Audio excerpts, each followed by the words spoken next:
ತದರಿನ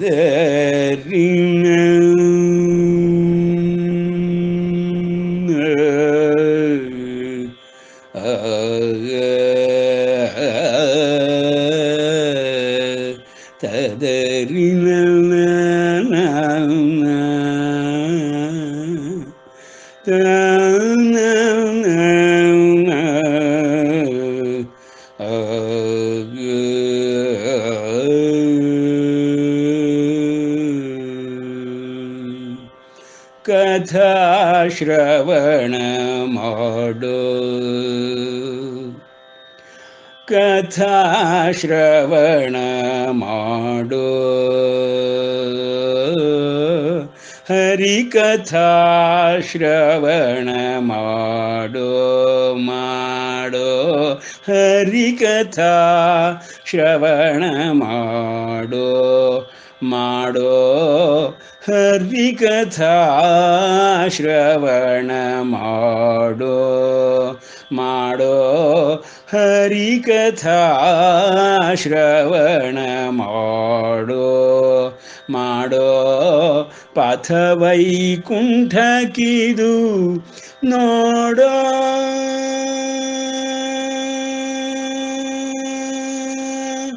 ಪಥ ವೈಕುಂಠಕ್ಕಿದು ನೋಡೋ ನೋಡೋ ಹರಿಕಥಾ ಶ್ರವಣ ಮಾಡೋ ಮಾಡೋ ಪಥ ವೈಕುಂಠಕ್ಕಿದು ನೋಡೋ ಹರಿಕಥಾ ಶ್ರವಣ ಮಾಡೋ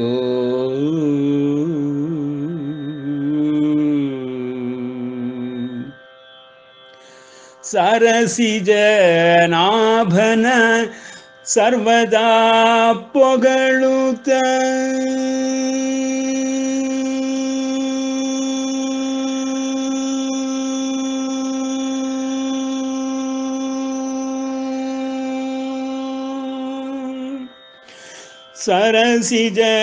ಸರಸಿಜನಾಭನ ಸರ್ವದಾ ಪೊಗಳುತ್ತ ಸರಸಿಜನಾಭನ ಸರ್ವದಾ ಪೊಗಳುತ್ತ ಸರಸಿಜನಾಭನ ಸರ್ವದಾ ಪೊಗಳುತ್ತ ದುರಿತ ದೂರಕ್ಕೆ ಈಡ್ಯಾಡೋ ದುರಿತ ದೂರಕ್ಕೆ ಈಡ್ಯಾಡೋ ಹರಿಕಥಾ ಶ್ರವಣ ಮಾಡೋ ಮಾಡೋ ಪಥ ವೈಕುಂಠಕ್ಕಿದು ನೋಡೋ ನೋಡೋ ಹರಿಕಥಾ ಶ್ರವಣ ಮಾಡೋ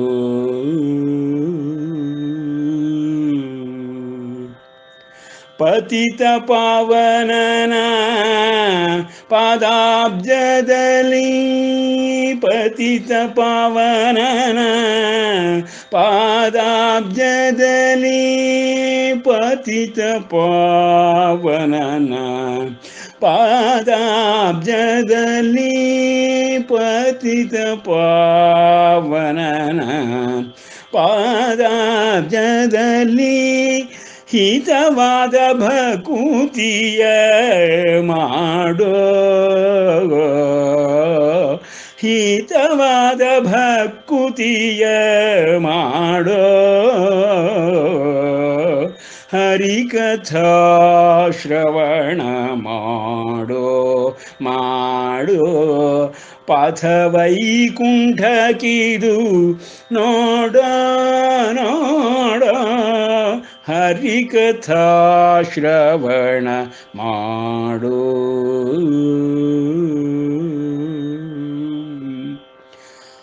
ಪರಮ ಪುರುಷ ಶ್ರೀ ಪುರಂದರ ವಿಠಲನ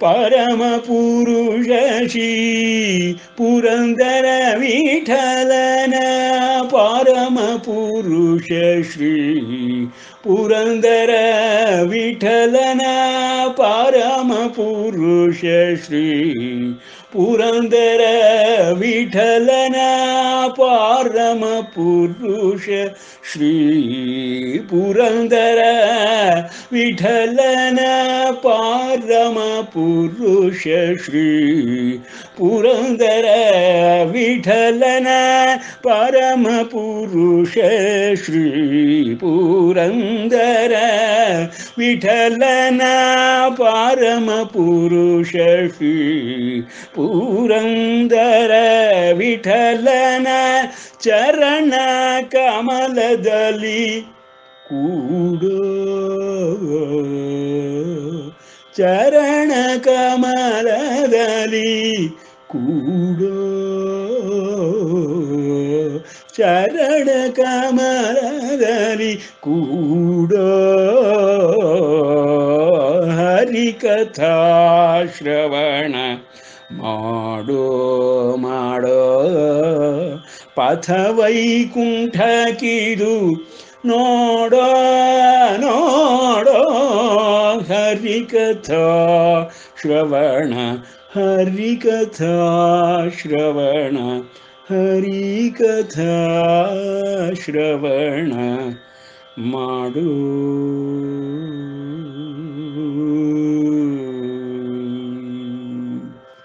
ಶುಕ್ಲಾಂಬರಧರಂ ವಿಷ್ಣುಂ ಶಶಿವರ್ಣಂ ಚತುರ್ಭುಜಂ ಪ್ರಸನ್ನವದನಂ ಧ್ಯಾಯೇತ್ ಸರ್ವವಿಘ್ನೋಪಶಾಂತಯೇ. ಅಗಜಾನನ ಪದ್ಮಾರ್ಕಂ ಗಜಾನನಮಹರ್ನಿಶಂ ಅನೇಕದಂತಂ ಭಕ್ತಾನಾಂ ಏಕದಂತಮುಪಾಸ್ಮಹೇ. ನ ಚ ತಸ್ಮಾನ್ಮನುಷ್ಯೇ ತು ಕಶ್ಚಿನ್ಮೇ ಪ್ರಿಯಕೃತ್ತಮಃ ಭವಿತಾ ನ ಚ ಮೇ ತಸ್ಮಾದನ್ಯಃ ಪ್ರಿಯತರೋ ಭುವಿ.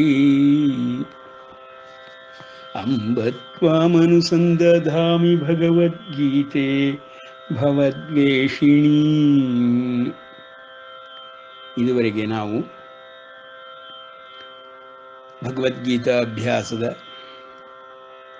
15ನೇ ಅಧ್ಯಾಯದ ಪುರುಷೋತ್ತಮ ಯೋಗವನ್ನು ನೋಡುತ್ತಲಿದ್ದೇವೆ. ಪುರುಷೋತ್ತಮ ಯೋಗದಲ್ಲಿ ವ್ಯವಸ್ಥೆಯನ್ನು ತಿಳಿಸುತ್ತಿರುವಂತಹ ಶ್ರೀಕೃಷ್ಣನು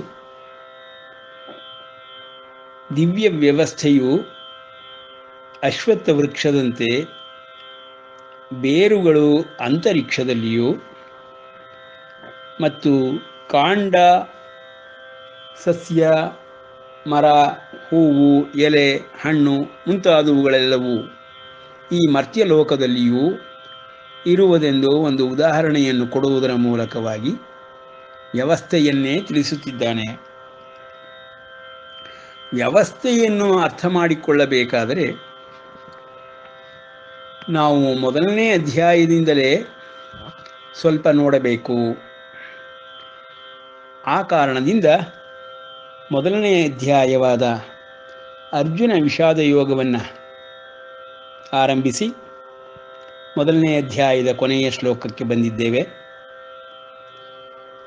ಶ್ರೀಕೃಷ್ಣನು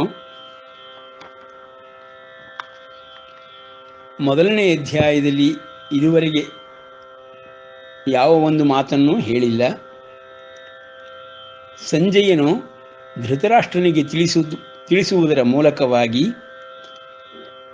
ಅರ್ಜುನನ ಅಪೇಕ್ಷೆಯ ಮೇರೆಗೆ ರಥವನ್ನು ಸೇನೆಗಳ ಮಧ್ಯದಲ್ಲಿ ನಿಲ್ಲಿಸಿದಂತಹ ಪುರುಷೋತ್ತಮನು ಅರ್ಜುನನಿಗೆ ಸೇನೆಯನ್ನು ನೋಡು ಎಂಬುದಾಗಿ ಹೇಳುತ್ತಿದ್ದಾನೆ ಎಂದು ಧೃತರಾಷ್ಟ್ರನಿಗೆ ಸಂಜಯನು ತಿಳಿಸುತ್ತಾನೆ. ಹಾಗಾಗಿ ಅರ್ಜುನ ವಿಷಾದ ಯೋಗವೆಂಬ ಮೊದಲನೇ ಅಧ್ಯಾಯದಲ್ಲಿ ಶ್ರೀಕೃಷ್ಣನ ವಾಣಿ ಬರುವುದೇ ಇಲ್ಲ. ಬರೀ ಅರ್ಜುನನ ವಿಷಾದವೇ ಸಂಪೂರ್ಣವಾಗಿ ಮೊದಲನೇ ಅಧ್ಯಾಯದಲ್ಲಿ ನಡೆಯುತ್ತದೆ. ತನ್ನ ವಿಷಾದವನ್ನು ವ್ಯಕ್ತಪಡಿಸುತ್ತಿರುವಂತಹ ಅರ್ಜುನನ ಮನೋದೌರ್ಬಲ್ಯವನ್ನು ಮನೋಸ್ಥಿತಿಯನ್ನು ವ್ಯಾಸರು ಹಾಗೂ ಗಣಪತಿಯವರು ಬಹಳ ಸರಳವಾಗಿ ಸುಂದರವಾಗಿ ಚಿತ್ರಿಸಿದ್ದಾರೆ. ಅರ್ಜುನನು ಮನೋರೋಗಿಯಾಗಿರುವುದೆಂಬುದನ್ನು ಶ್ರೀಕೃಷ್ಣನು ಅರ್ಥ ಮಾಡಿಕೊಂಡು ಅರ್ಜುನನ ಈ ಮಾತುಗಳಿಗೆ ಉತ್ತರವನ್ನು ಕೊಡುತ್ತಾನೆ. ಸುಮಾರು 18-19 ಶ್ಲೋಕಗಳಲ್ಲಿ ಅರ್ಜುನನು ತನ್ನ ಮನೋಸ್ಥಿತಿಯನ್ನು ತಿಳಿಸಿದಾಗ, ಹಾಗೆಂದು ಬಿಲ್ಲು ಬಾಣಗಳನ್ನು ತ್ಯಜಿಸಿ ಅರ್ಜುನನು ಹತಾಶನಾಗಿ ವಿಷಾದದಿಂದ ನಾನು ಯುದ್ಧ ಮಾಡುವುದು ಸರಿಯಲ್ಲ, ಇದು ಧರ್ಮ ಯುದ್ಧವಾಗುವುದಿಲ್ಲ, ಪಾಪ ಯುದ್ಧವಾಗುತ್ತದೆ ಎಂಬುದಾಗಿ ಶಸ್ತ್ರಪಾಣಿಗಳಾದಂತಹ ಕೌರವರು ಕೊಂದರೆ ನಮಗೆ ಅದು ಕ್ಷೇಮವೆನಿಸುವುದು ಎಂದು ಹೇಳಿ ಅರ್ಜುನನು ರಥದಲ್ಲಿ ಕುಳಿತುಕೊಂಡು ಬಿಟ್ಟನು. ಯುದ್ಧರಂಗದಲ್ಲಿ ಶೋಕದಿಂದ ವ್ಯಾಕುಲಚಿತ್ತನಾದ ಅರ್ಜುನನು ಹೀಗೆ ನುಡಿದು ಧನುರ್ಬಾಣಗಳನ್ನು ತ್ಯಾಗ ಮಾಡಿ ರಥದ ಮೇಲೆ ಕುಳಿತುಕೊಂಡನು ಎಂಬುದಾಗಿ ಸಂಜಯ ಉವಾಚ. ಏವ ಮುಕ್ತ್ವಾರ್ಜುನ ಸಂಖ್ಯೆ ರಥೋಪಸ್ಥ ಉಪಾವಿಶತ್ ವಿಸೃಜ್ಯ ಸಶರಂ ಚಾಪಂ ಶೋಕ ಸಂವಿಜ್ಞ ಮಾನಸಃ. 47ನೇ ಕೊನೆಯ ಶ್ಲೋಕ. ಇತಿ ಅರ್ಜುನ ವಿಷಾದ ಯೋಗೋ ನಾಮ ಪ್ರಥಮೋಧ್ಯಾಯಃ ಶ್ರೀಮದ್ಭಗವದ್ಗೀತಾಸು ಉಪನಿಷತ್ಸು ಬ್ರಹ್ಮವಿದ್ಯಾಯಾಂ ಯೋಗಶಾಸ್ತ್ರೇ ಶ್ರೀಕೃಷ್ಣಾರ್ಜುನ ಸಂವಾದೆ ಅರ್ಜುನ ವಿಷಾದಯೋಗೋ ನಾಮ ಪ್ರಥಮೋಧ್ಯಾಯಃ. ಅಥ ದ್ವಿತೀಯೋಧ್ಯಾಯಃ ಸಂಜಯ ಉವಾಚ. ಪ್ರಥಮಾಧ್ಯಾಯದಲ್ಲಿಯೂ ಸಂಜಯನೇ ಹೇಳುವ ಶ್ಲೋಕವನ್ನು ಕೊನೆಯಲ್ಲಿ ಕೊಟ್ಟು, ದ್ವಿತೀಯೋಧ್ಯಾಯದಲ್ಲಿಯೂ ಸಂಜಯನೇ ಆರಂಭಿಸುವ ಮೊದಲ ಶ್ಲೋಕ ತಂ ತಥಾ ಕೃಪಯಾವಿಷ್ಟಂ ಅಶ್ರುಪೂರ್ಣಾಕುಲೇಕ್ಷಣಂ ವಿಷೀದಂತಮಿದಂ ವಾಕ್ಯಂ ಉವಾಚ ಮಧುಸೂದನ. ಅರ್ಜುನನು ಕೊನೆಯ ಶ್ಲೋಕವನ್ನು ಹೇಳಿ ಕುಳಿತ ನಂತರ ಸಂಜಯನು ಧೃತರಾಷ್ಟ್ರನಿಗೆ ತಿಳಿಸುತ್ತಿದ್ದಾನೆ. ಮಧುಸೂದನನು ಈಗ ಅರ್ಜುನನನ್ನು ಕುರಿತು ತನ್ನ ಒಂದು ಮಾತನ್ನು ಹೇಳಲು ಆರಂಭಿಸಿದ್ದಾನೆ.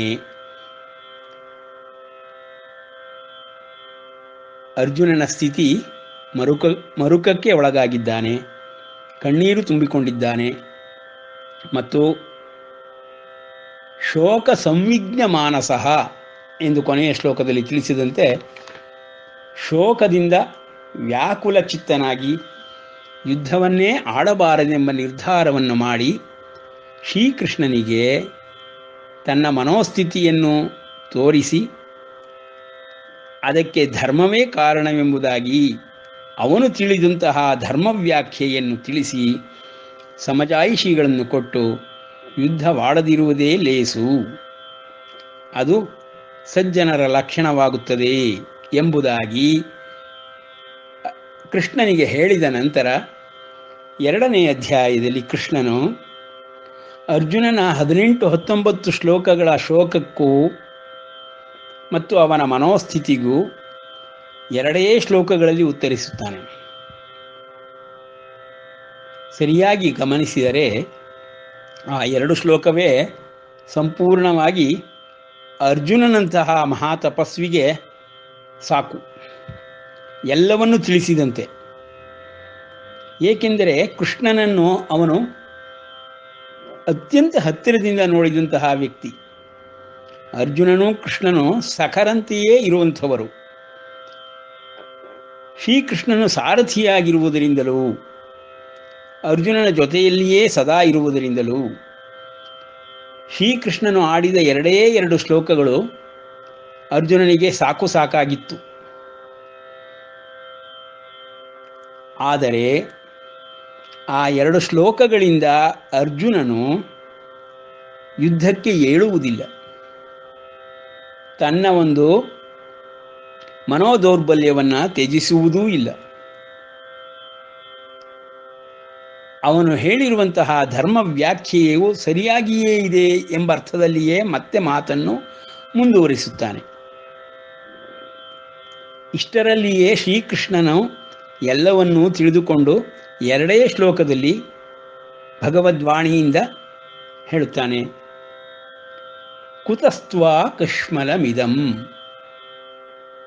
ಭಗವಾನ್ ಉವಾಚ ಕುತಸ್ತ್ವಾ ಕಶ್ಮಲಮಿದಂ ವಿಷಮೇ ಸಮುಪಸ್ಥಿತಂ ಅನಾರ್ಯಜುಷ್ಟಮಸ್ವರ್ಗ್ಯಂ ಅಕೀರ್ತಿಕರಂ ಅರ್ಜುನ ಕ್ಲೈಬ್ಯಂ ಮಾಸ್ಮಗಮಃ ಪಾರ್ಥ ನೈತತ್ವಯ್ಯುಪಪದ್ಯತೆ ಕ್ಷುದ್ರಂ ಹೃದಯ ದೌರ್ಬಲ್ಯಂ ತ್ಯಕ್ತ್ವಾ ಉತ್ತಿಷ್ಠ ಪರಂತಪ. ಭಗವದ್ವಾಣಿ ಅಂದ ಮೇಲೆ ವ್ಯಾಸರು ಗಣಪತಿಯವರೇ ಭಗವದ್ವಾಣಿ ಎಂದು ಶ್ರೀ ಭಗವಾನ್ ವಾಚ ಎಂದು ಹೇಳುತ್ತಾರೆ. ಕೃಷ್ಣನು ಹೇಳಿದನು ಎಂದು ಹೇಳುವುದಿಲ್ಲ. ಅಂದರೆ ಕೃಷ್ಣನ ಮಾತುಗಳಲ್ಲಿ ಎಂತಹೊಂದು ಆತ್ಮಸ್ಥೈರ್ಯ, ಆತ್ಮಶಕ್ತಿ ಎಲ್ಲವೂ ಹುದುಗಿದೆ. ಕೃಷ್ಣನು ಇಲ್ಲಿ ಪಾರ್ಥನಿಗೆ ಸಾರಥಿಯಾಗಿ ಮಾತನ್ನು ಉತ್ತರ ಕೊಡುತ್ತಿಲ್ಲ, ಸಖನಾಗಿಯೂ ಮಾತನಾಡುತ್ತಿಲ್ಲ. ಕೃಷ್ಣನು ತನ್ನ ಮಾತುಗಳನ್ನು ತನ್ನ ವ್ಯಕ್ತಿತ್ವಕ್ಕೆ ತಕ್ಕ ಹಾಗೆಯೇ ನುಡಿಯುತ್ತಿದ್ದಾನೆ. ಮನನೊಂದಿರುವಂತಹ ಅರ್ಜುನನಿಗೆ ಅರ್ಜುನ ಹೇಳಿ ನೀನು ಅಂತ ಹೇಳಲೇ ಇಲ್ಲ ಕೃಷ್ಣ. ಎಷ್ಟು ಚೆನ್ನಾಗಿ ಹೇಳ್ತಾನೆ ಅಂದರೆ ಕೃಷ್ಣ ಇಲ್ಲಿ ಅವನ ಮಾತುಗಳನ್ನು ಸರಿಯಾಗಿ ಗಮನಿಸಿದರೆ ಆಚಾರಗಳು, ಧರ್ಮವು ಪ್ರತಿಯೊಂದೂ ಪರಮಾತ್ಮನ ಬಾಯಲ್ಲಿ ಯಾವ ರೀತಿಯಲ್ಲಿ ಉಕ್ತವಾಗಿದೆ ಎಂಬುದು ಈ ಎರಡು ಶ್ಲೋಕಗಳಲ್ಲಿಯೇ ಸಂಪೂರ್ಣವಾಗಿ ಅರ್ಥ ಮಾಡಿಕೊಳ್ಳಬಹುದು. ಕುತಸ್ತ್ವಾ ಕಶ್ಮಲಮಿದಂ ವಿಷಮೇ ಸಮುಪಸ್ಥಿತಂ ಅನಾರ್ಯಂ. ಅಪ್ಪ ಅರ್ಜುನ, ಆರ್ಯರಿಗೆ ತಕ್ಕಂಥ ಮಾತನ್ನು ನೀನು ಆಡಲಿಲ್ಲ. 19-20 ಶ್ಲೋಕಗಳಿಂದ ನೀನು ಏನೆಲ್ಲ ಹೇಳಿದೆಯೋ, ಧರ್ಮದ ವ್ಯಾಖ್ಯೆಯನ್ನು ಕೊಟ್ಟಿಯೋ, ಅವೆಲ್ಲವುಗಳು ವಿವೇಕಿಯಾದವನು ಮಾತನಾಡುವಂತೆಯೇ ತೋರಿದರೂ ನೀನು ಆಡಿದ ಮಾತುಗಳೆಲ್ಲವೂ ಆರ್ಯರಿಗೆ ಅಯೋಗ್ಯವಾಗಿರುವಂಥದ್ದು, ಯೋಗ್ಯವಾದ ಮಾತುಗಳಲ್ಲ. ಆರ್ಯರು ಆಡುವಂತಹ ಉಚಿತವಾದುದಲ್ಲ. ಮತ್ತು ಆ ಮಾತುಗಳನ್ನು ಕೇಳಿಕೊಂಡು ನಿನ್ನ ಸಮ್ಮತಿಯೇ ನಿರ್ಧಾರವೇ ಸರಿ ಎಂದು ಹೇಳಲು ಆಗುವುದಿಲ್ಲ. ಕಾರಣವೇನಪ್ಪ? ಸ್ವರ್ಗದ ಗತಿಗೆ ವಿರೋಧವಾಗಿರುವಂತಹ ಮಾತುಗಳು ಮತ್ತು ನಿನ್ನ ಒಂದು ನಿರ್ಧಾರ. ಅದು ವಿಷಮ ಕಾಲದಲ್ಲಿ ಬಂದಿದೆ. ವಿಷಮ ಕಾಲ ಎಂಬುದು ಹೇಗೆ ಗೊತ್ತಾಗುತ್ತೆ? ಯುದ್ಧರಂಗದಲ್ಲಿ ಬಂದಿದೆ. ಮನೆಯೊಳಗೆ ಕುಳಿತುಕೊಂಡು, ಅಂತಃಪುರದಲ್ಲಿ ಕುಳಿತುಕೊಂಡು, ಅಥವಾ ದೇವಾಲಯದಲ್ಲಿ ಕುಳಿತುಕೊಂಡು, ಅಥವಾ ಗುರುಕುಲದಲ್ಲಿ ಕುಳಿತುಕೊಂಡು ಆಡಿದ ಮಾತುಗಳಲ್ಲ. ಮಹಾರಥಿಯಾದಂತಹ ಅರ್ಜುನನು ಯುದ್ಧರಂಗದಲ್ಲಿ ಸೈನ್ಯಗಳು ಜಮಾವಣೆಯಾದ ನಂತರದಲ್ಲಿ ತನ್ನೆಲ್ಲ ಸೈನಿಕರನ್ನು, ಶತ್ರು ಪಕ್ಷದಲ್ಲಿರುವ ಎಲ್ಲ ಮಹಾ ಹಿರಿಯರನ್ನು, ಗುರು ಹಿರಿಯರನ್ನು ನೋಡಬೇಕೆಂಬುದಾಗಿ ಬಯಸಿ ಹೇಳುವ ಮಾತುಗಳು ಅವನು ಮನೋದೌರ್ಬಲ್ಯಕ್ಕೆ ಒಳಗಾಗಿ ಹೇಳಿರುವಂತಹ ಮಾತುಗಳು. ಅದು ವಿಷಮ ಸ್ಥಿತಿ ಎಂಬುದಾಗಿ ಪರಮಾತ್ಮನು ಹೇಳುತ್ತಿದ್ದಾನೆ. ಅಂದರೆ ಅರ್ಜುನನ ಬಾಯಿಂದ ಇಂತಹ ಮಾತುಗಳನ್ನು ಪರಮಾತ್ಮನು ಅಪೇಕ್ಷೆ ಪಟ್ಟೇ ಇರಲಿಲ್ಲ. ಆ ರೀತಿಯಾದ ಮಾತುಗಳನ್ನು ಅರ್ಜುನನು ಧರ್ಮಯುಕ್ತವಾಗಿದೆ ಎಂದು ಕೃಷ್ಣನಿಗೆ ಹೇಳಿಬಿಟ್ಟಿದ್ದಾನೆ.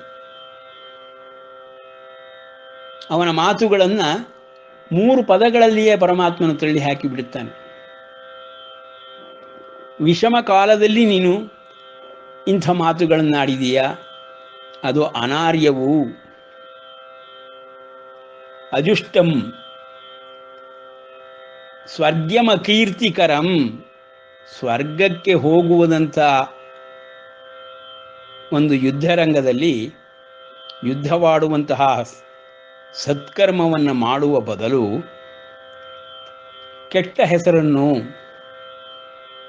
ಹೇಡಿ ಎಂಬ ಮಾತುಗಳನ್ನು ಕೇಳುವಂತೆ ಶತ್ರುಪಕ್ಷದವರಿಂದ ನಿನ್ನನ್ನು ನೀನು ಮನೋದೌರ್ಬಲ್ಯಕ್ಕೆ ತಳ್ಳಿಕೊಳ್ಳುತ್ತಿದ್ದೀಯೇ. ನೀನು ಅತಿರಥ ಮಹಾರಥಿ, ಮಹಾವೀರ. ಆದ್ದರಿಂದ ಮಾ ಸ್ಮ ಗಮಃ ಕ್ಲೈಬ್ಯಂ, ಹೇಡಿತನವನ್ನು ಹೊಂದಬೇಡ. ನೋಡಿ, ಅವನು ಹೇಳಿ ಅಂತ ಹೇಳಿಲ್ಲ ಪರಮಾತ್ಮ, ಹೇಳಿತನವನ್ನು ನೀನು ಹೊಂದಬೇಡ, ಅದು ನಿನಗೆ ತಕ್ಕದ್ದಲ್ಲ. ನಿನ್ನ ಸ್ವಭಾವಜನ್ಯವಾದಂತಹ ಹುಟ್ಟಿನಿಂದಲೂ ಇರುವಂತಹ ಕ್ಷಾತ್ರ ವಿದ್ಯೆಯಿಂದ ಕಲಿತಿರುವಂತಹ ಕ್ಷಾತ್ರ ತೇಜಸ್ಸನ್ನು ಹೊಂದಿರುವಂತಹ ನೀನು ಹೇಳಿತನವನ್ನು ಹೊಂದಬೇಡ. ಎದ್ದೇಳು. ಅವನ ಸ್ವಭಾವವಲ್ಲ ಅದು. ಅರ್ಜುನನ ಸ್ವಭಾವವೇ ಅಲ್ಲದೇ ಇರುವಂತಹ ಹೇಳಿತನ ಎಂಬುದು ಹೇಗೆ ಅವನಿಗೆ ಇಂತಹ ಒಂದು ವಿಷಮ ಸ್ಥಿತಿಯಲ್ಲಿ ಯುದ್ಧರಂಗದಲ್ಲಿ ಬಂದಿತು? ಯಾಕೆ ಹೀಗಾಯಿತು? ಇದು ನಿನಗೆ ಯೋಗ್ಯವಲ್ಲ. ಎಲ್ಲ ಶತ್ರುಗಳನ್ನು ಸಂಹರಿಸುವವನೇ, ಎಲ್ಲ ಶತ್ರುಗಳು ಭಯವನ್ನು ಪಡುವಂತಹ ರೀತಿಯಲ್ಲಿ ಯುದ್ಧವನ್ನು ಮಾಡಿದವನೇ, ನಿನಗೆ ಯಾಕಪ್ಪ ಇಂಥ ಮನೋದೌರ್ಬಲ್ಯ ಉಂಟಾಯಿತು? ಅದು ಮನೋದೌರ್ಬಲ್ಯವೆಂಬುದು ತುಚ್ಛವಾದುದು, ಕ್ಷುದ್ರಂ.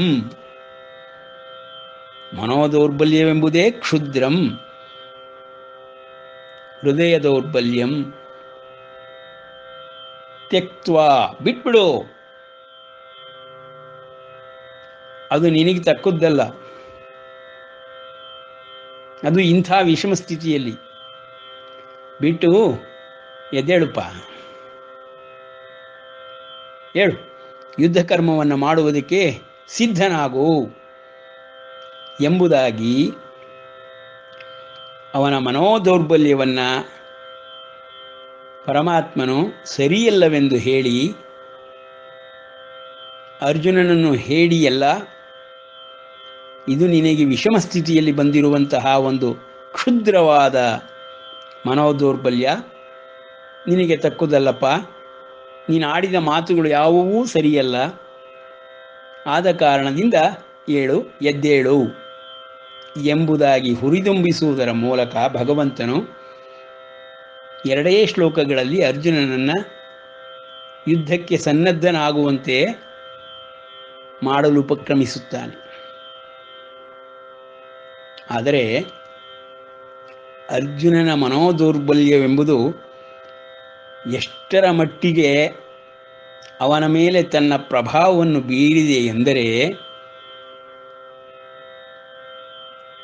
ಅರ್ಜುನನು ಮತ್ತೆ ಕೃಷ್ಣನೊಡನೆ ಚರ್ಚೆ ಮಾಡಲು ಆರಂಭಿಸುತ್ತಾನೆ.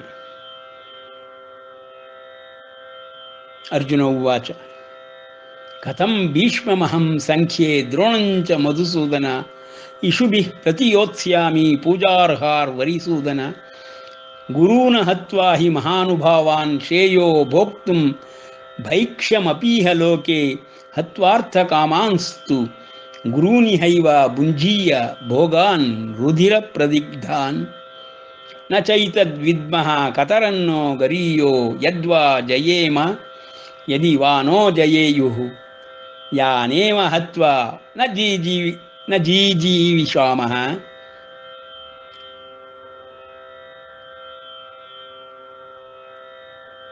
ತೇವ ಸ್ಥಿತಾಃ ಪ್ರಮುಖೇ ಧಾರ್ತರಾಷ್ಟ್ರಾಃ.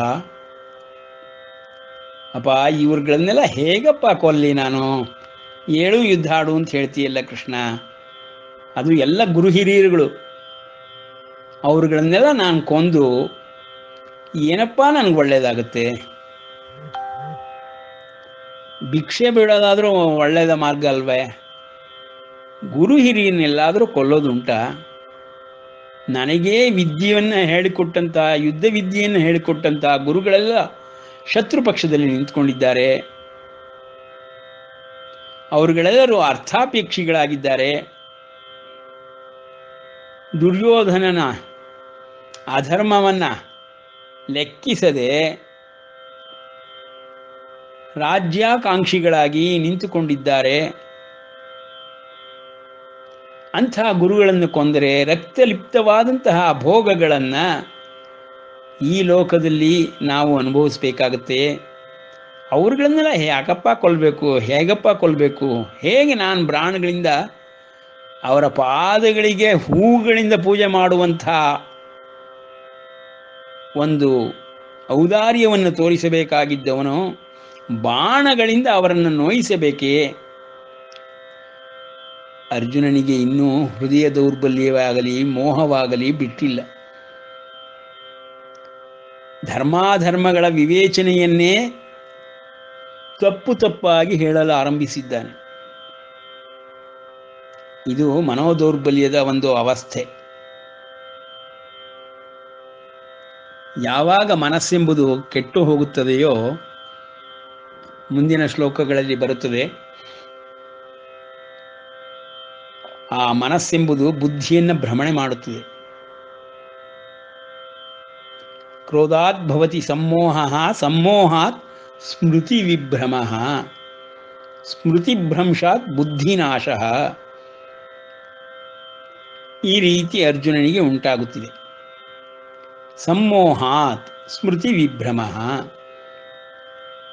ಅವನು ಮೋಹಕ್ಕೆ ಒಳಗಾಗಿ ತನ್ನ ಸ್ಮೃತಿಯನ್ನೇ ವಿಭ್ರಮ ಮಾಡಿಕೊಂಡು ಬಿಟ್ಟಿದ್ದಾನೆ. ಇಂದಿನ ಕಾಲದಲ್ಲಿ ಡಿಪ್ರೆಷನ್ ಅಂತ ಹೇಳ್ತಾರಲ್ಲ, ಆ ರೀತಿ ಸ್ಥಿತಿಯನ್ನು ತಲುಪಿದ್ದಾನೆ. ಪ್ರಾಣವನ್ನು ಕಳೆದುಕೊಳ್ಳುವುದಾದರೂ ಮೇಲು, ಭಿಕ್ಷೆಯನ್ನು ಬೇಡುವುದಾದರೂ ಮೇಲು, ಈ ಪಾಪ ಯುದ್ಧವನ್ನು, ಪಾಪ ಕರ್ಮವನ್ನು ಮಾಡುವುದು ಸರಿಯಲ್ಲ ಎಂಬ ನಿರ್ಧಾರ ಅರ್ಜುನನ ಮನಸ್ಸಿನೊಳಗೆ ಆಗಿ ಹೋಗಿದೆ. ಒಂದು ವೇಳೆ ನಾವೇ ಜಯಿಸುತ್ತೇವೆಯೋ ಅಥವಾ ನಮ್ಮನ್ನೇ ಅವರು ಜಯಿಸುತ್ತಾರೋ ಅದು ಗೊತ್ತಿಲ್ಲ. ಯಾವುದು ಫಲವಿದೆ ಈ ಯುದ್ಧದಿಂದ ಅದು ಗೊತ್ತಿಲ್ಲ. ಈ ಎರಡರಲ್ಲಿ ಯಾವುದು ಶ್ರೇಷ್ಠವೋ ಇದನ್ನು ನಾವು ಅರಿಯೆವು. ಯಾರನ್ನು ಕೊಂದು ಬದುಕಲು ನಮಗೆ ಇಷ್ಟವಿಲ್ಲವೋ ಆ ಕೌರವರೇ ನಮ್ಮ ಎದುರಿನಲ್ಲಿ ನಿಂತಿದ್ದಾರೆ. ನೋಡಿ, ಅರ್ಜುನನಿಗೆ ಈ ಮನೋದೌರ್ಬಲ್ಯ ಉಂಟಾಗಲು ಕಾರಣವಾದರೂ ಏನು ಅಂದರೆ, ಹಿಂದೆ ಧರ್ಮರಾಯನನ್ನ ದ್ಯೂತಕ್ಕೆ ಕರೆದಾಗ ದುರ್ಯೋಧನಾದಿಗಳು, ಧರ್ಮರಾಯನು ಧರ್ಮಬದ್ಧವಾಗಿ ಧರ್ಮಕ್ಕೆ ಕಟ್ಟು ಬಿದ್ದು, ದ್ಯೂತವೂ ಯುದ್ಧವೂ ಎರಡೂ ಒಂದೇ, ಕ್ಷತ್ರಿಯ ವಂಶದಲ್ಲಿ ಜನಿಸಿದ ಮೇಲೆ ನಾವು ಯುದ್ಧಕ್ಕಾಗಲಿ ದ್ಯೂತಕ್ಕಾಗಲಿ ಬೆನ್ನು ಹಾಕುವಂತಿಲ್ಲ, ಓಡಿ ಹೋಗುವಂತಿಲ್ಲ, ಅದನ್ನು ಎದುರಿಸಿಯೇ ಆಗಬೇಕು. ಸೋಲು ಗೆಲುವುಗಳು ಯುದ್ಧ ಅಥವಾ ದ್ಯೂತಕ್ಕೆ ಸಂಬಂಧಪಟ್ಟ ವಿಷಯಗಳು. ಆ ಫಲಗಳನ್ನು ನೆನೆಸಿಕೊಂಡು ಯುದ್ಧವನ್ನೇ ಮಾಡುವುದಿಲ್ಲ ಎಂಬುದಾಗಲಿ, ದ್ಯೂತವನ್ನೇ ಆಡುವುದಿಲ್ಲ ಎಂಬುದಾಗಲಿ ಮಾಡಿದರೆ ಅದು ಹೇಳಿತನವನ್ನು ತೋರಿಸಿದಂತಾಗುತ್ತದೆ. ಇದು ಕ್ಷಾತ್ರ ಧರ್ಮ ಎಂಬುದಾಗಿ ಧರ್ಮರಾಯನು ಹಿಂದೆಯೇ ತಿಳಿಸಿ ದ್ಯೂತವನ್ನು ಆಡುತ್ತಾನೆ. ವಿನೋದಕ್ಕಾಗಿ ಕರೆದರೂ ನಾನು ದ್ಯೂತವನ್ನು ಆಡಲೇಬೇಕಾದ ಸ್ಥಿತಿ, ಧರ್ಮ ಸಂಕಟ ನನಗೆ ಒದಗಿದೆ ಎಂದು ಧರ್ಮರಾಯನು ಹೇಳುತ್ತಾನೆ. ಧರ್ಮವನ್ನು ಸರಿಯಾದ ರೀತಿಯಲ್ಲಿ ತಿಳಿದುಕೊಂಡಂತಹ ಧರ್ಮರಾಯ ದ್ಯೂತದಲ್ಲಿ ಎಲ್ಲವನ್ನೂ ಸೋತು ಕಳೆದುಕೊಂಡು ಕಾಡಿಗೆ ಹೋಗುವ ಸನ್ನಿವೇಶ ಬಂದು ಬಿಡುತ್ತದೆ. ಆ ಒಂದು ಸೋಲನ್ನು ನೋಡಿ ಅನುಭವಿಸಿದ್ದಂತಹ ಅರ್ಜುನಾದಿಗಳಿಗೆಲ್ಲರಿಗೂ ಧರ್ಮರಾಯನು ತಪ್ಪು ಮಾಡಿದನೆಂದು, ದ್ಯೂತವೇ ಆಡಬಾರದಿತ್ತೆಂದು ಆಗ ಅನಿಸಿದ್ದಿರಬಹುದು. ಆ ಕಾರಣದಿಂದಲೇ ಅರ್ಜುನನಿಗೆ ಇಲ್ಲಿ ಸಂಶಯ ಉಂಟಾಗಿದೆ. ಈ ಯುದ್ಧದಲ್ಲಿ ನಾವು ಗೆಲ್ಲುತ್ತೇವೆಯೋ, ದ್ಯೂತದಲ್ಲಿ ಸೋತಂತೆ ಎಲ್ಲವನ್ನೂ ಸೋಲುತ್ತೇವೆಯೋ ನಮಗೆ ಗೊತ್ತಿಲ್ಲ.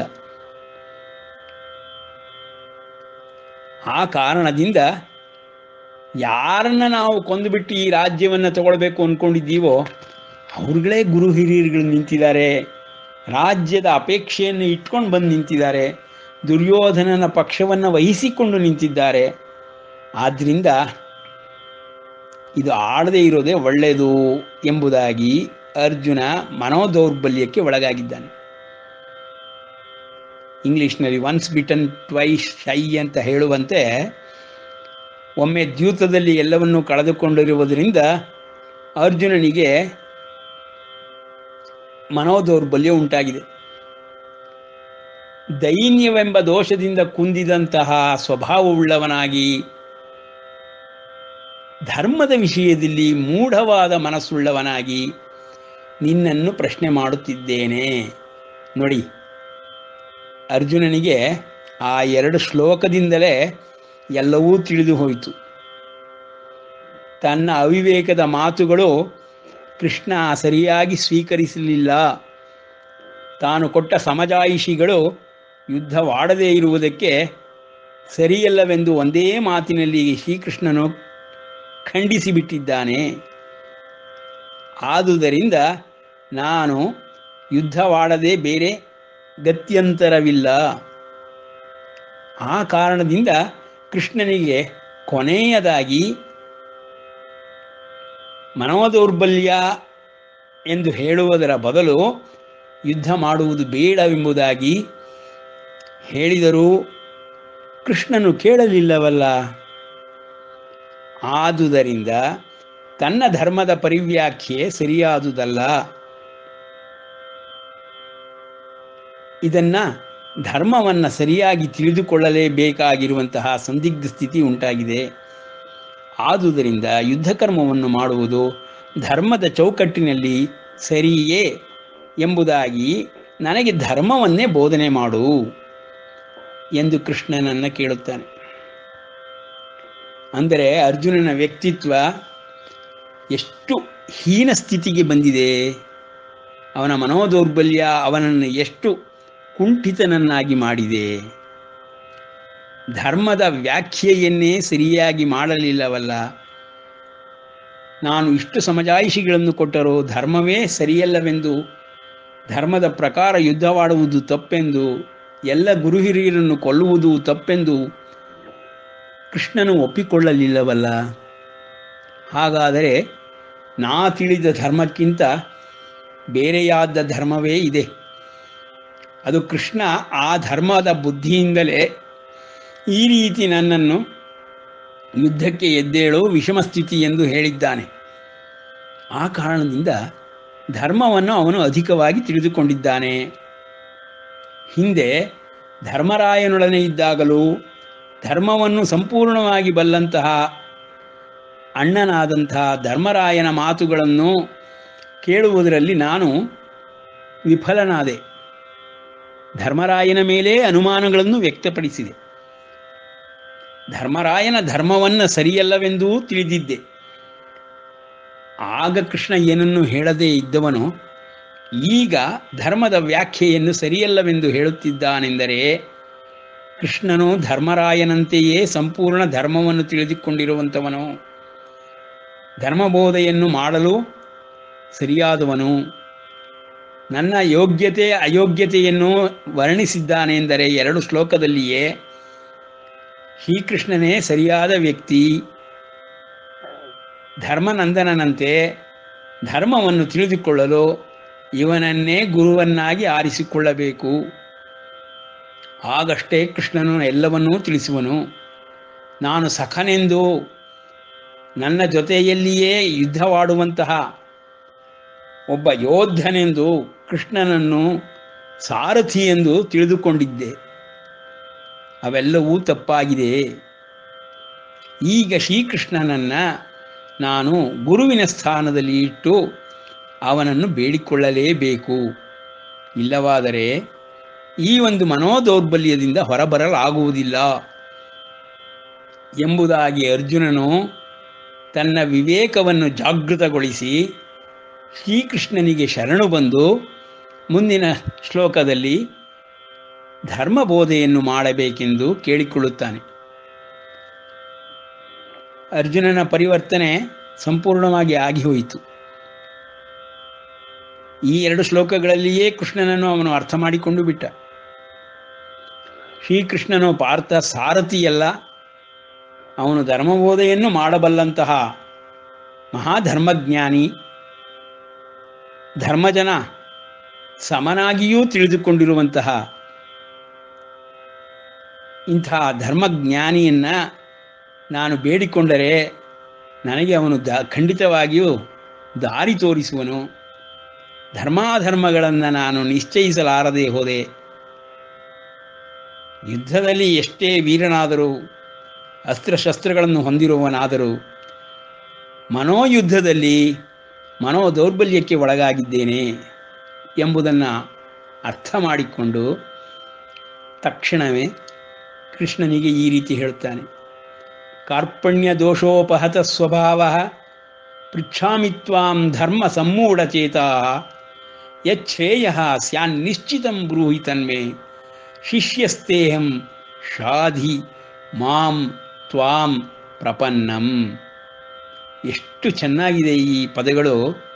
ಅರ್ಜುನನ ವಿವೇಕ ಜಾಗೃತವಾಗಿರುವುದಕ್ಕೆ ತುಂಬ ಚೆನ್ನಾಗಿ ಪ್ರತಿಫಲನವಾಗ್ತಾ ಇದೆ. ದೈನ್ಯವೆಂಬ ದೋಷದಿಂದ ಕುಂದಿದ ಸ್ವಭಾವವುಳ್ಳವನಾಗಿದ್ದೇನೆ, ಧರ್ಮದ ವಿಷಯದಲ್ಲಿ ಮೂಢನಾಗಿದ್ದೇನೆ, ಅಂಥ ಮನಸ್ಥಿತಿ ನನಗೆ ಉಂಟಾಗಿದೆ. ಆದ್ದರಿಂದ ನಿನ್ನನ್ನು ಕೇಳಿಕೊಳ್ಳುತ್ತಿದ್ದೇನೆ. ಹೇ ಕೃಷ್ಣ, ಯಾವುದು ನನಗೆ ಶ್ರೇಯಸ್ಕರವೆಂಬುದನ್ನು ನಾನೇ ನಿರ್ಧರಿಸಲಾಗುತ್ತಿಲ್ಲ. ಅದನ್ನು ನೀನು ನಿಶ್ಚಯಪೂರ್ವಕವಾಗಿ ನನಗೆ ದಯಮಾಡಿ ತಿಳಿಸು. ನಾನು ನಿನ್ನ ಶಿಷ್ಯನೂ ಎಂಬುದಾಗಿ ನನ್ನನ್ನು ಪರಿಗಣಿಸು. ನೀನು ನನ್ನ ಸಾರಥಿಯೆಂದು, ನಾನು ರಥಿಕನೆಂದು ಅಂದುಕೊಳ್ಳಬೇಡ. ಏಕೆಂದರೆ ಧರ್ಮದ ವಿಷಯದಲ್ಲಿ ತಿಳಿದುಕೊಳ್ಳುವುದು ಬಹಳಷ್ಟಿದೆ. ನಾನು ಕೊಟ್ಟದ ಧರ್ಮದ ವ್ಯಾಖ್ಯೆ ಕಿಂಚಿತ್ತೂ ಸರಿಯಲ್ಲವೆಂದು 2 ಶ್ಲೋಕಗಳಲ್ಲಿ ನೀನು ಹೇಳಿಬಿಟ್ಟೆ. ಆದ್ದರಿಂದ ನಿನಗೆ ಸಂಪೂರ್ಣ ಧರ್ಮದ ಜ್ಞಾನವಿದೆ. ಆ ಧರ್ಮದ ಜ್ಞಾನವನ್ನು ನನಗೆ ಬೋಧಿಸಪ್ಪ. ನನ್ನನ್ನು ಶಿಷ್ಯನನ್ನಾಗಿ ಸ್ವೀಕರಿಸು ಎಂದು ಕೃಷ್ಣನನ್ನು ಬೇಡಿಕೊಳ್ಳುತ್ತಾನೆ. ನಿನ್ನನ್ನೇ ಶರಣು ಹೊಂದಿದ ನನಗೆ ಬೋಧಿಸು. ಶಿಷ್ಯಸ್ತೇಹಂ ಶಾಧಿಮಾಂ ತ್ವಾಂ ಪ್ರಪನ್ನಂ. ನೋಡಿ, ಗುರು ಶಿಷ್ಯರ ಸಂಬಂಧ ಹೇಗಿರಬೇಕು ಎಂಬುದಕ್ಕೆ ಈ ಒಂದು ಶ್ಲೋಕವೇ ಸಾಕು. ಸನಾತನ ಧರ್ಮದಲ್ಲಿ ಗುರುಸ್ಥಾನದಲ್ಲಿ ಕುಳಿತುಕೊಂಡ ಒಡನೆಯೇ ಶಿಷ್ಯನಿಗೆ ಸಂಪೂರ್ಣವಾಗಿ ಎಲ್ಲವನ್ನೂ ತಿಳಿಸಿಕೊಡಬೇಕು. ಗುರುವು ನಿಷ್ಕಲ್ಮಶ ಮನಸ್ಸಿನಿಂದ ತನ್ನಲ್ಲಿರುವ ಅಷ್ಟೂ ಅನುಭವಗಳನ್ನು, ವಿದ್ಯೆಯನ್ನು ಧಾರೆ ಎರೆಯಬೇಕು. ಆಗಲೇ ಶಿಷ್ಯನಿಗೆ ಶ್ರೇಯಸ್ಕರವಾದ ಉತ್ತರೋತ್ತರಾಭಿವೃದ್ಧಿ ಉಂಟಾಗುವಂತಹ ಮಾರ್ಗವು ಗೋಚರವಾಗುತ್ತದೆ. ಯಾವುದೇ ಗುರುವು ಕೊನೆಯ ಕ್ಷಣದವರೆಗೂ ಕೈ ಹಿಡಿದು ನಡೆಸುವುದಿಲ್ಲ. ಅವನು ಮುಂದಿನ ಪಥವನ್ನು ತೋರಿಸಿ, ಪಥದಲ್ಲಿ ಬರುವ ತೊಂದರೆಗಳನ್ನು ನಿವಾರಿಸುವ ಮಾರ್ಗಗಳನ್ನು ತಿಳಿಸಿ, ಗುರಿಯನ್ನು ಸೇರುವುದಕ್ಕೆ ಅತ್ಯಂತ ಸಹಾಯಕಾರಿಯಾಗಿರುತ್ತಾನೆ, ಉಪಕಾರವನ್ನು ಮಾಡುವಂಥವನಾಗಿರುತ್ತಾನೆ. ಆ ಕಾರಣದಿಂದಲೇ ಗುರುಸ್ಥಾನವನ್ನು ಕೃಷ್ಣನಿಗೆ ಅರ್ಜುನನು ಬೇಡಿಕೊಂಡಿದ್ದಾನೆ. ಈಗ ಕೃಷ್ಣನು ಯಾವುದೇ ಸಮಜಾಯಿಷಿಗಳನ್ನು ಕೊಡುವುದರ ಮೂಲಕವಾಗಿ ತಪ್ಪಿಸಿಕೊಳ್ಳಲಾಗುವುದಿಲ್ಲ. ಗುರುವಿನ ಕರ್ತವ್ಯವನ್ನು ನಿಭಾಯಿಸಬೇಕಾದಂತಹ ಸ್ಥಿತಿ ಶ್ರೀಕೃಷ್ಣನಿಗೆ ಉಂಟಾಗಿದೆ.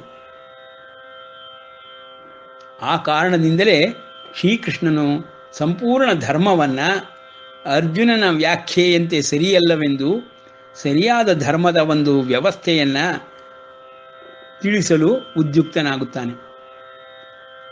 ಅರ್ಜುನನು ಸಂಪೂರ್ಣ ಶರಣಾಗತಿಯನ್ನು ಹೊಂದಿರುವುದಕ್ಕೆ ಈ ಮಾತುಗಳೇ ಸಾಕು. ನಹಿ ಪ್ರಪಶ್ಯಾಮಿ ಮಮಾಪನುದ್ಯಾದ್ಯ ಶೋಕಮುಚ್ಛೋಷಣಮಿಂದ್ರಿಯಾಣಾಂ ಅವಾಪ್ಯ ಭೂಮಾವ ಸಪತ್ನಮೃದ್ಧಂ ರಾಜ್ಯಂ ಸುರಾಣಾಮಪಿ ಚಾಧಿಪತ್ಯಂ. ಈ ಭೂಮಿಯಲ್ಲಿ ಶತ್ರುಶೂನ್ಯವಾದಂತಹ ಸಮೃದ್ಧ ರಾಜ್ಯವನ್ನು ಹೊಂದಿದರೂ ಮತ್ತು ದೇವತೆಗಳ ಮೇಲೆ ಒಡೆತನವನ್ನೇ ಪಡೆದುಕೊಂಡರೂ ಈ ಇಂದ್ರಿಯಗಳನ್ನು ಸೊರಗಿಸುತ್ತಿರುವಂತಹ ನನ್ನ ಈ ಶೋಕವನ್ನು ಯಾವುದು ಹೋಗಲಾಡಿಸುವುದೋ ಅಂತಹ ಉಪಾಯಗಳನ್ನು ತಿಳಿಸು. ಉಪಾಯಗಳು ಕಾಣದಾಗಿದೆ. ನಾನು ನಿನ್ನ ಶಿಷ್ಯನೆಂದು ಸ್ವೀಕರಿಸು. ನೀನು ನನಗೆ ಗುರುವಾಗಿ ಎಲ್ಲವನ್ನೂ ದಾರಿ ತೋರಿಸು. ನೋಡಿ, ಈ ಒಂದು ಶ್ಲೋಕದಿಂದ ನಮಗೆ ಜ್ಞಾಪಕಕ್ಕೆ ಬರುತ್ತದೆ ಅಲೆಕ್ಸಾಂಡರ್ ದ ಗ್ರೇಟ್ ಅಂತ. ಇಂದಿನ ದಿನಗಳಲ್ಲಿ ನಾವು ಯಾವ ಒಂದು ಚರಿತ್ರೆಯನ್ನು ತಿಳಿದುಕೊಂಡಿದ್ದೇವೆಯೋ ಅಂತಹ ಅಲೆಕ್ಸಾಂಡರನು ತನ್ನ ಹೃದಯದಲ್ಲಿ ಉಂಟಾಗುತ್ತಿರುವಂತಹ ದೌರ್ಬಲ್ಯಗಳನ್ನು ತಿಳಿದುಕೊಳ್ಳಲಾರದೆ ಎಲ್ಲ ರಾಜ್ಯಗಳನ್ನು ತಾನೇ ಆಳಬೇಕೆಂದು ತನ್ನ ವಶ ಮಾಡಿಕೊಳ್ಳಬೇಕೆಂದು ಅರ್ಧ ಭೂಮಂಡಲವನ್ನೇ ಸುತ್ತಿ ಗೆದ್ದು ಕೊನೆಗೆ ಸಾಯುವ ಸ್ಥಿತಿಯಲ್ಲಿ ನಾನು ಏನನ್ನೂ ತೆಗೆದುಕೊಂಡು ಹೋಗುತ್ತಿಲ್ಲ,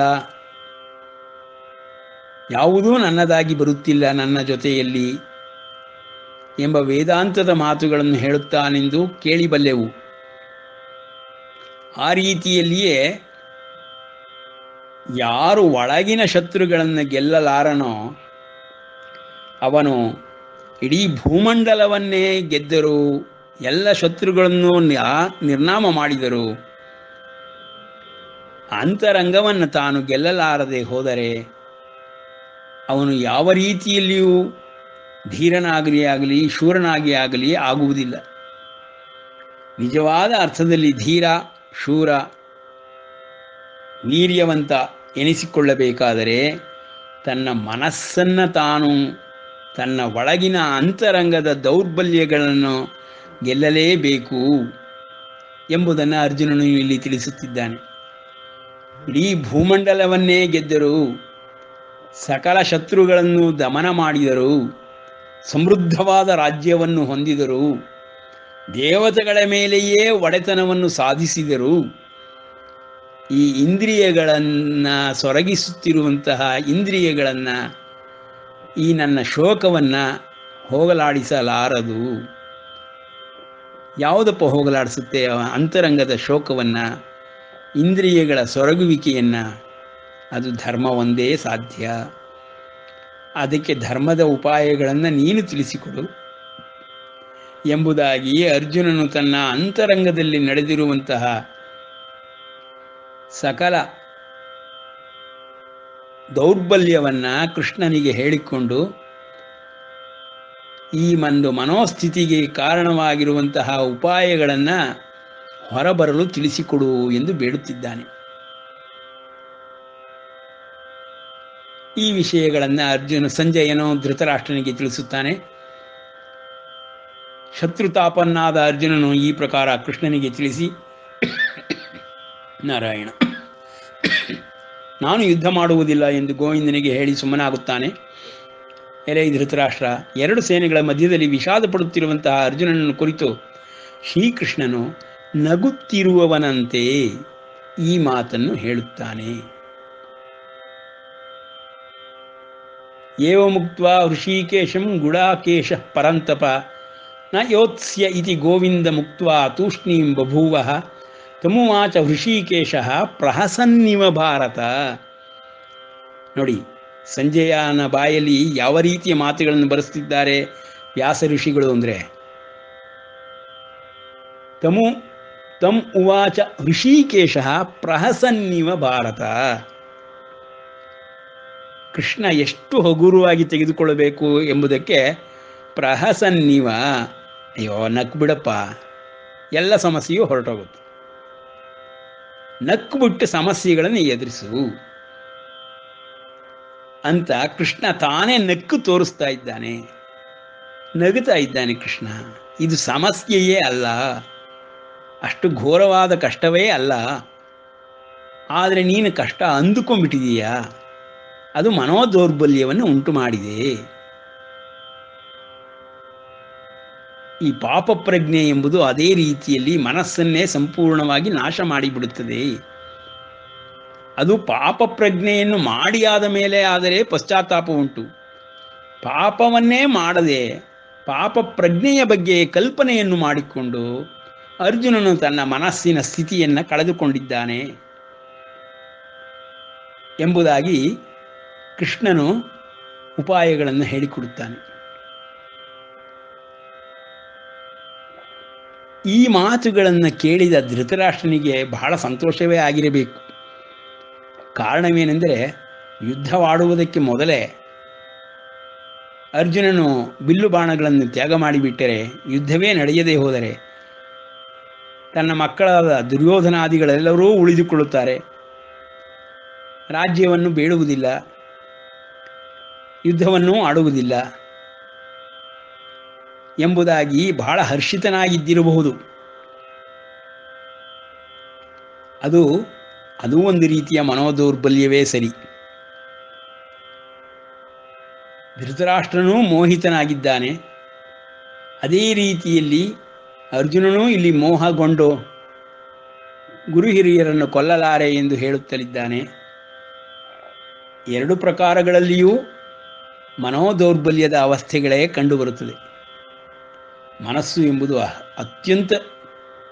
ಅತ್ಯಂತ ಪ್ರಮುಖವಾದಂತಹ ಒಂದು ಉಪಕರಣ. ಸಕಲ ಜೀವರಾಶಿಗಳಲ್ಲಿಯೂ ಅದು ಕೆಲಸ ಮಾಡುತ್ತದೆ. ಆ ಕಾರಣದಿಂದಲೇ ಇದನ್ನು ಮನೋಶಾಸ್ತ್ರವೆಂದೇ ಹೇಳಬಹುದು. ಶ್ರೀಕೃಷ್ಣನು ಅರ್ಜುನನ ಈ ಮಾತುಗಳನ್ನು ಕೇಳಿ ಅರ್ಜುನನಿಗೆ ಶಿಷ್ಯನನ್ನಾಗಿ ಸ್ವೀಕರಿಸಿ ಗುರು ಉಪದೇಶವನ್ನು ಆರಂಭಿಸುತ್ತಾನೆ. ಇಂದು ಇಲ್ಲಿಗೆ ನಿಲ್ಲಿಸಿರೋಣ, ನಾಳೆ ಮುಂದುವರಿಸೋಣ. ಶ್ರೀಕೃಷ್ಣಾರ್ಪಣಮಸ್ತು.